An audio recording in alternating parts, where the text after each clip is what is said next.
Today we will discuss about the sequences and their convergence. Most of it which you might be knowing in your class 12. What essentially we are going to talk about, not just about finding the limit of the sequence, but we will discuss when we have the limit if somebody had given us a sequence. So, before that, as we have encountered at various places, so just recall the definition of today will sequences. So, a sequence for us is a function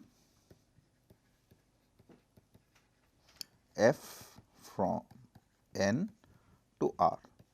That means, for each natural number we assign real number. So, you can think of this is that there is an auditorium where are 1, 2, 3, 4, 5, 6 like this, you have chaired the numbered all the chairs and it goes to infinity. That is what the natural number, and in each chair you have assigned some number, real number. So, that is what is a sequence. In general, that function means for each n we associate a real number, that is x n, and many a times we denote it by x n, or in some book you will find this notation also. For this lecture we are going to consider this notation with the curly bracket. That means, for each n there is, so you can think of this the position, this is 1, box number 2, box number 3,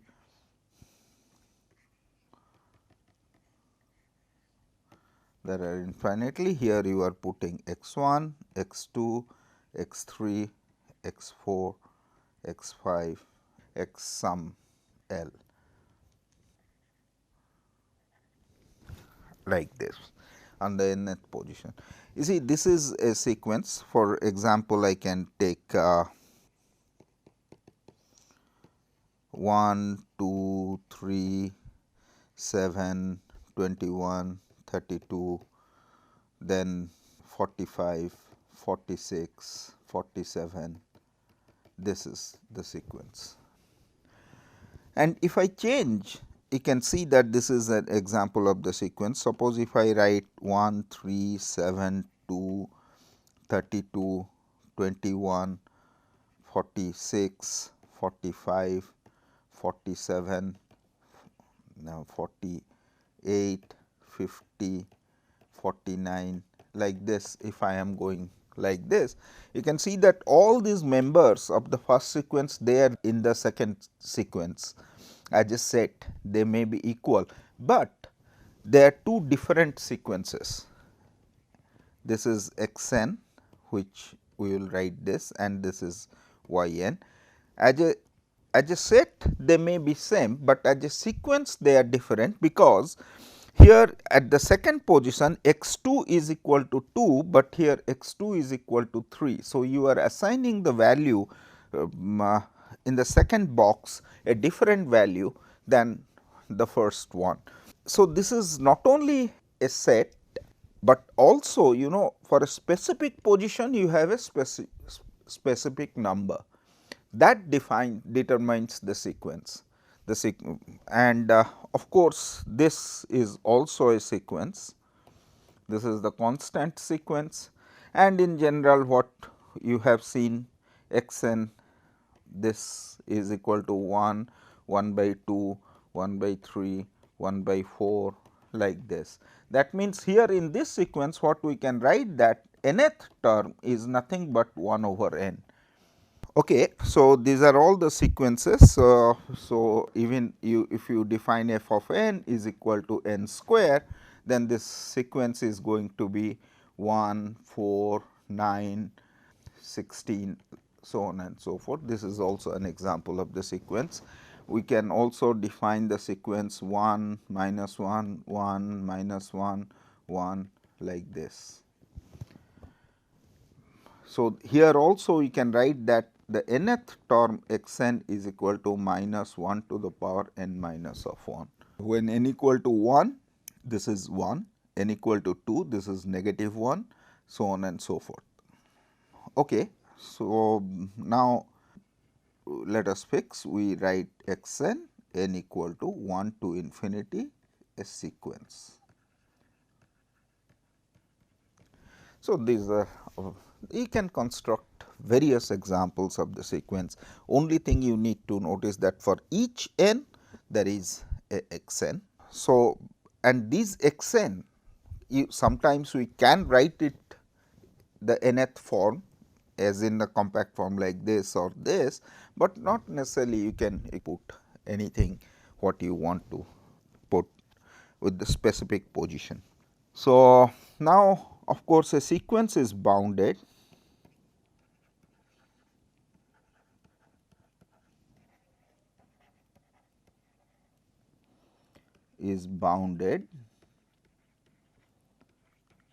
if there exists a m greater than 0 such that minus of m is lesser equal to x n is lesser equal to m for all n belongs to n. That means, x n has an upper bound as well as a lower bound.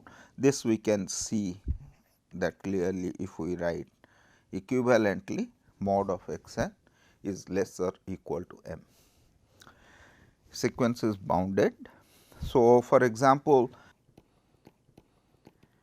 this if we look at our previous example. So, this is certainly a bounded sequence. This is also it is greater than minus 1 less than 1. So, this is a bounded sequence and this is a bounded sequence.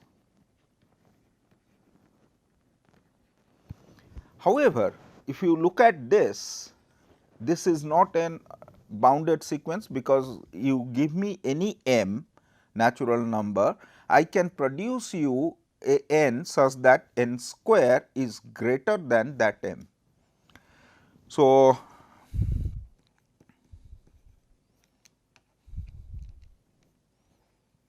x n equal to n square, then x n is not bounded. Okay. So, we have plenty of examples of bounded as well as unbounded sequence. Now, we say that definition, a sequence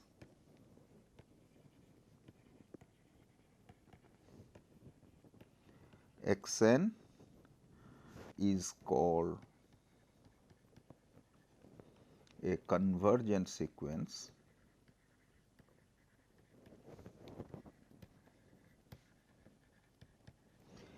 if there exists and x naught belongs to R such that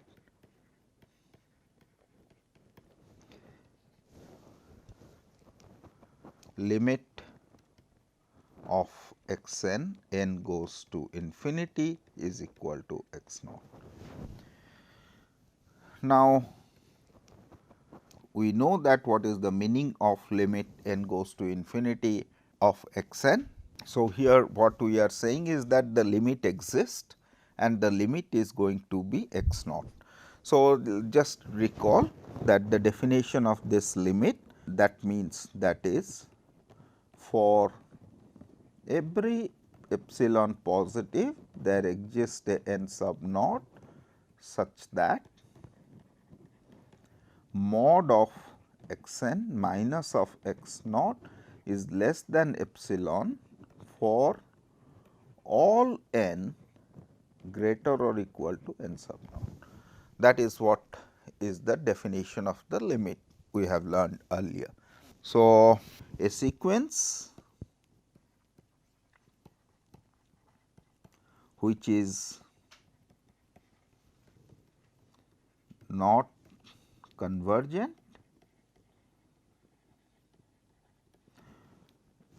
is called divergent sequence.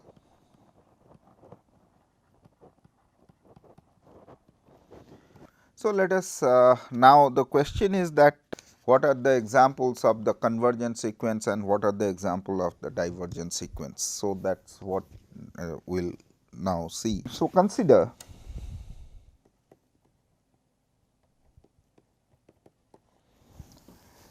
x n is equal to 1 by n. Now, in order to show that it is a convergent sequence, what do we need to do? We need to guess one x naught, and then we need to find the n sub naught. So, let us try to plot this. So, at n equal to 1 this is 1, at n equal to 2 this is half, at n equal to 3 this is 1/3, at n equal to 4 this is 1/4, at n equal to 5 this is this. So, now given an epsilon, so whatever the epsilon is positive, let us say epsilon is equal to 1/3. So, now as you can see, if I take this is as 1/3, then all the x n's are less than 1 by 3 after n equal to 4.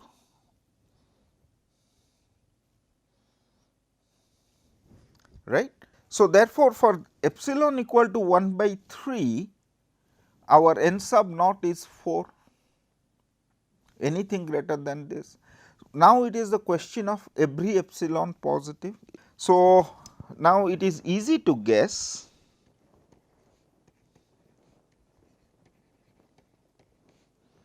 x naught is equal to 0. Now, we need to find n sub naught. Now, what do we want? We want 1 by n to be less than given epsilon. This implies that if and only if n is greater than 1 by epsilon, we want an integer. So, 1 by epsilon, is it greater or equal to any integer? So, definitely this is greater or equal to, if you take the bracket function, then this is greater or equal to this, epsilon is positive. So, therefore, this is our n sub naught.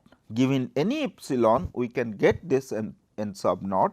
Then what happens is that for any n bigger than this n sub naught, so if I choose n sub naught equal to bracket of 1 by epsilon plus 1, then if n is greater than this n sub naught, definitely this n sub naught is greater than 1 by epsilon. Therefore, what we get that 1 by n is less than epsilon. So, we can write that limit n goes to infinity, 1 by n is equal to 0. Now, remember here also another very interesting thing is being said, that whatever the sequence is for the first finitely many terms, they do not contribute for the convergence of the sequence, because we are only interested after certain finitely many steps.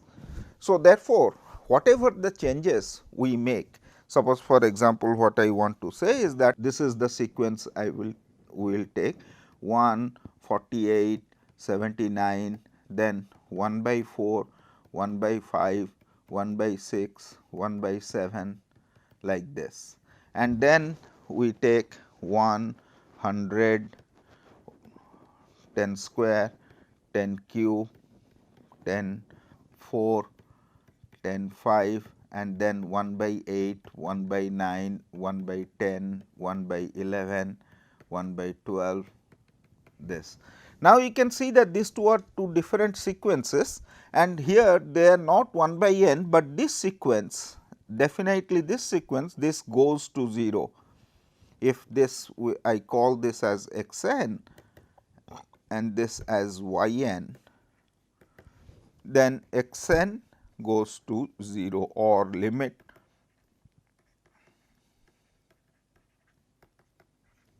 because after finitely many this is going to be very small. Similarly, case of the y n, I do not care about whatever the finitely many numbers we vary, but after certain finitely many stage this is getting closer and closer to 0. So, that is what the definition is. Now, another example let us do, let me when x n is equal to n plus 1 by 3 n plus 5. Now, what is the first step? We need to guess x naught, where it is going to converge, then we will find n sub naught. So, what is our guess for this sequence? So, this we can rewrite it as 1 plus 1 by n divided by 3 plus 5 by n. As we have seen in our previous example, for 1 by n converges to 0 and 5 by n also will converge to 0. Therefore, a very natural guess for this is guess x naught is equal to 1 by 3. Now, we want to show that for every given epsilon we must find a n sub naught. So, now what is this n plus 1 by 3 n plus 5 and our guess is 1 by 3. This is the difference we want to find. Okay. So, this is going to be 3 into 3 n plus 5, then this is 3 n plus 3 minus 3 n minus of 5, which is equal to minus 2 by 3 into 3 n plus 5 mod, which is equal to 2 by 3 into 3 n plus 5.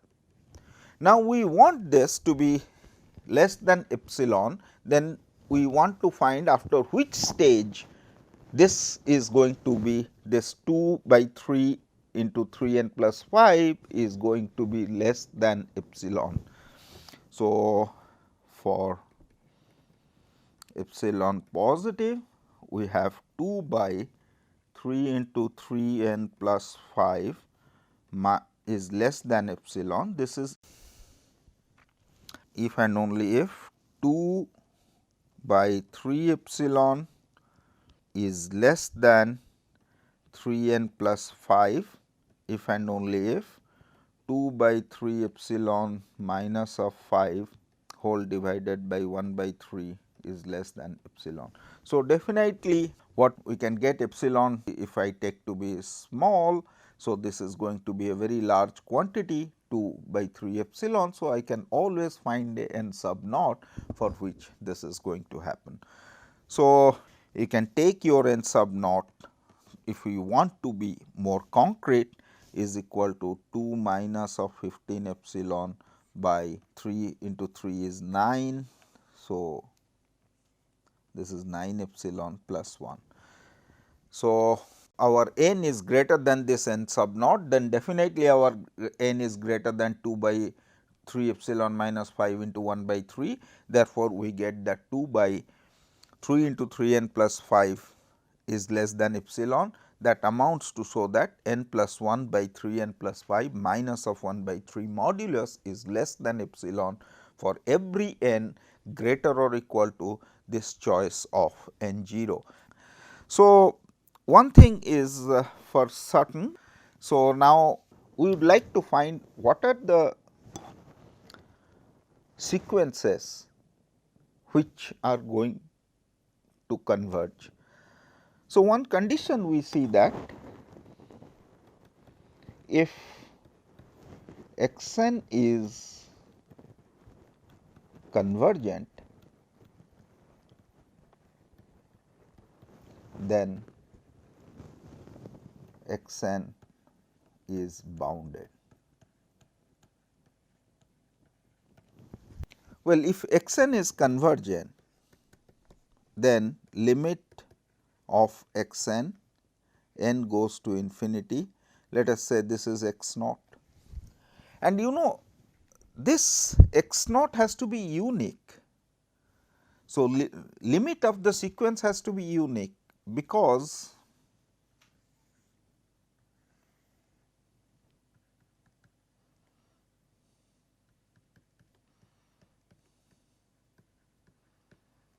is unique. Otherwise, what happens? Let limit x n goes to infinity is equal to x naught, limit x n goes to infinity is equal to y naught. Therefore, what do I get? We get that for every epsilon there exists a n sub naught such that mod of x n minus of x naught is less than epsilon for all n, and I get x n minus of y naught is less than epsilon for all n. There exists a n 1 because this also limit. Now, take n 2 is equal to maximum of n naught and n 1. Therefore, when n greater or equal to n 2, x n minus x naught is less than epsilon, x n minus y naught is less than epsilon. For all n greater or equal to, I can make it epsilon by 2, I can make it epsilon by 2 also here. So, therefore, x naught minus of y naught is less or equal to mod of x n minus of x naught by triangle inequality mod of x n minus of y naught by adding and subtracting x n and using the triangle inequality. Now, if n is greater or equal to n 2, this is less than epsilon by 2 plus epsilon by 2, which is equal to epsilon.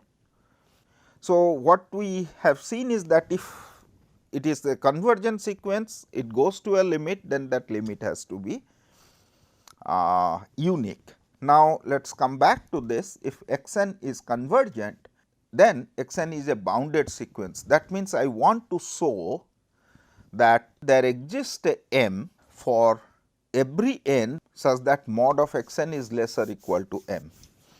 Now, let epsilon be 1.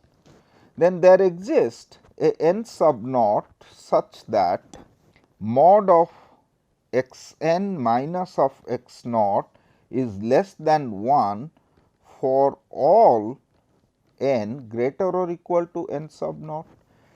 This will imply that mod of x n is less or equal to mod of x naught plus 1 by triangle inequality.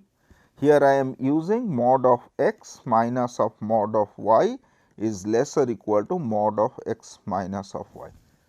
Okay. Now, this is for all n greater or equal to n sub naught. X naught is a finite number, mod of x naught is a non-negative number, 1 plus mod of x naught is a positive number. So, after this n sub naught, everything is bounded by some 1 plus x naught, everything is lying here mod of x n. Okay. So, in this strip. Now, before n sub naught, whatever, however large this n sub naught is, it is a finite number. Therefore, how many are left? Now, we have left with x 1, x 2, x n naught minus of 1. There are finitely many. So, now you take the maximum of all these number, let us say mod, mod, mod. Therefore, this mod of x n is less or equal to, if it crosses n sub naught, then it is bounded by 1 plus mod x naught. If it is below, this is maximum of this, let us call this as m naught. Therefore, this is maximum of m naught and 1 plus mod of x naught. because if it crosses n sub naught, then it is bounded by 1 plus mod x naught. If it is below, then it is bounded by m naught. So, this you can call it as your m. Therefore, every convergent sequence, what happens? The convergent sequence after finitely many term is getting closer and closer, is lying on a strip, and before that there are only finitely many terms. So, therefore, it is a bounded sequence. So, now every convergent sequence is bounded, but what we have seen is that not every converse is not true. Converse is not true. Consider x n is equal to minus of 1 to the power n. Definitely mod of x n is less or equal to 1, because it is 1 or minus 1. Now, you can see that it does not converge to a limit, because you see this is 1, at 1 this is minus negative 1, at 2 it is 1, at 3 negative 1, at 4 it is 1, at 5 negative 1, at 6, wherever the n sub naught you take, however large you take, you will have some n for which x n will take the value 1 and x n will also take the value negative 1. So, there is no one point in which this is converging, this is oscillating. So, therefore, this does not converge. So, this does not converge.